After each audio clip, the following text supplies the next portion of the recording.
Bonjour, allez, on essaie de travailler les variables. Je vais vous présenter une situation qui va permettre, je pense, de bien comprendre les choses. On regarde ça. Donc, imaginez que nous soyons en train d'écrire un texte à des personnes, plusieurs personnes qu'on ne connaît pas encore. On va écrire ce texte en aveugle. On y va. Bonjour. Mince, je ne connais pas son prénom. Je vais écrire prénom. Ensuite, je vais dire l'année à laquelle il est né. Tiens, tu es né en... Je ne connais pas sa date de naissance. Je vais écrire DN, date de naissance. Et je continue, je vais donner son âge. Ton âge est... Il va falloir que je calcule. Comment est-ce que je peux calculer l'âge à partir de la date de naissance? Ça, c'est pas très compliqué. Regardez, si jamais j'ai un axe là, comme ça, et que là, c'est l'année où nous sommes, alors, nous sommes actuellement en 2022, et que là, c'est la date de naissance de cette personne, je ne sais pas, elle est née en 2000, par exemple, eh bien, son âge, ça va être l'écart entre 2022 et 2000, la différence entre les deux. Différence, donc soustraction. Arrivée, moins départ. Et là, je vois que cette personne a 22 ans. Si jamais je ne connais pas sa date de naissance, je peux faire pareil. Regardez, je prends l'axe, je mets le 2022 ici. Là, je mets date de naissance. Et son âge, ça va être l'écart entre 2022 et date de naissance. Donc la différence entre les deux, la soustraction. 2022 moins date de naissance. Bon, c'est ça que je vais garder. Je vais le taper sur mon logiciel. Donc 2022 moins date de naissance. Alors, là-dedans, dans ce texte, il y a plusieurs choses que je ne connais pas. Vous voyez, ces trois choses-là, je ne les connais pas. En tout cas, je ne les connais pas encore. Le but étant de les connaître. Donc mon programme, ce qu'il va faire, c'est qu'il va, dans une première partie, récolter ces informations. Alors, voilà ce que je vous propose pour récolter les informations. On va prendre deux post-it. 1 et 2.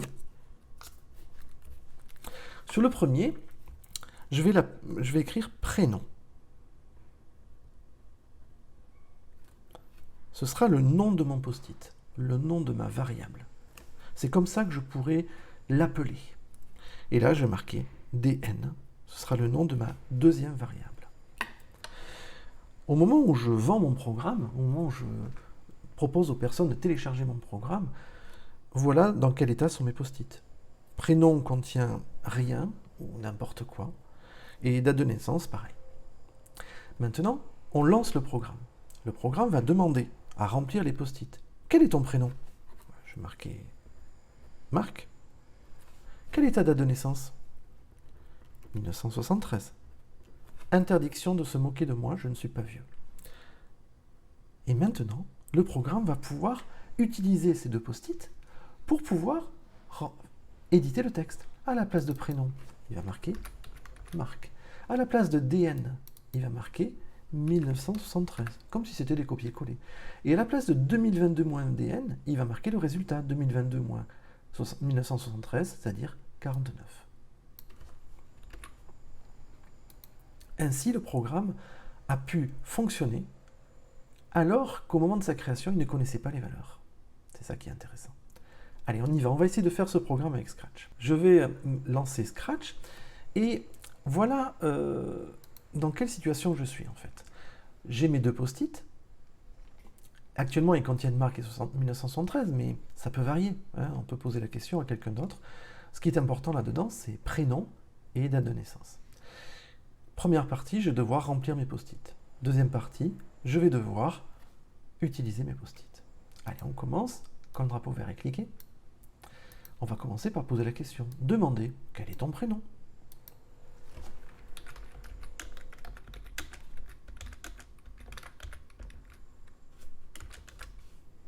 Et la réponse, elle est là. Ensuite, on va demander quelle est ta date de naissance.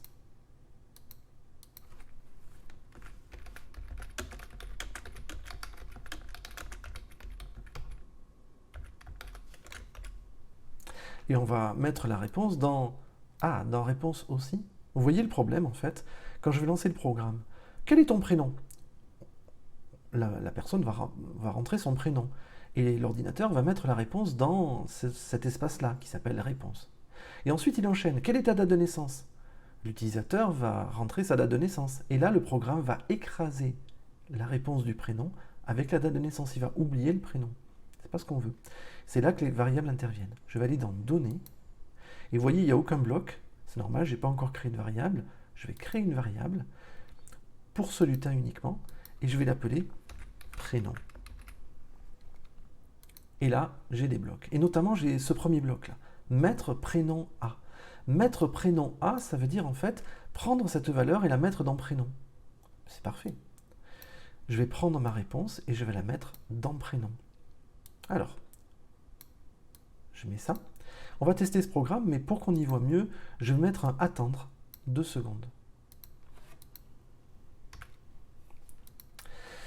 Attendre 2 secondes. Qu'est-ce qui va se passer quand je vais cliquer? Alors, je vais augmenter ma scène pour qu'on y voit. Il va demander quel est le prénom. La réponse de l'utilisateur va être stockée dans réponse, mais ça, je ne peux pas le voir. Il va attendre 2 secondes et ensuite, il va prendre réponse, il va la mettre dans prénom. Au début, prénom vaut 0, parce que dans Scratch, a priori, les nouvelles variables sont initialisées à 0. Et vous allez voir ce qui va se passer. Je lance le programme. Quel est ton prénom? Marc. Quand je vais appuyer sur Entrée, au début, rien ne va se passer ici. Ensuite, on va attendre 1, 2, et ça va changer. 1, 2, ça y est. La variable prénom contient maintenant Marc. Pourquoi? Parce que réponse est allée dans Marc. Ok? Allez, je supprime ce attendre.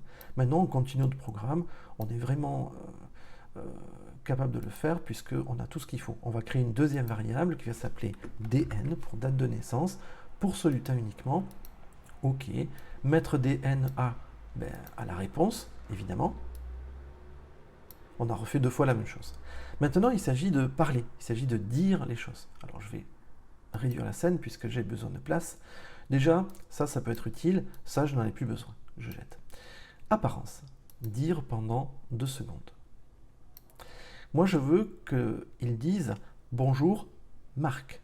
Autrement dit, je veux regrouper à la fois du texte « Bonjour » et le résultat « Prénom ». Donc, j'ai un outil qui s'appelle « Regroupe ». C'est parfait. La deuxième partie, ce sera « Prénom » et la première partie, ce sera « Bonjour ».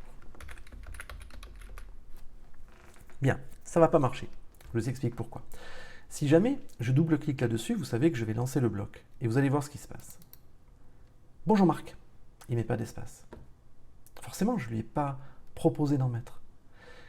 Dans cette partie texte, il faut que je compte mes espaces. Donc là, je vais mettre bonjour, virgule, espace, prénom. Et là, quand je le lance, c'est mieux. Allez, je prends ce bloc, je le mets dans le dire. Bonjour Marc. Maintenant, on avait un deuxième bloc qui était tu es né en, ça c'est facile, tu es né en, je mets l'espace, vous avez remarqué, tu es né en espace, mais ce n'est pas prénom qu'il me faut. Prénom, je n'ai plus besoin. Dans les données, je vais les récupérer DN. Et là, il va me dire date de naissance. Maintenant, il faut calculer l'âge. Ton âge est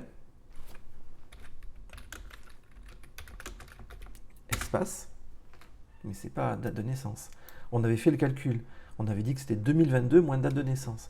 Donc je vais dans les opérateurs, je prends une soustraction, je mets date de naissance et 2022. 2022 moins date de naissance. Et ce truc-là, je le mets dans ton âge est. Allez, on teste. Je réaugmente la scène. Bonjour, quel est ton prénom?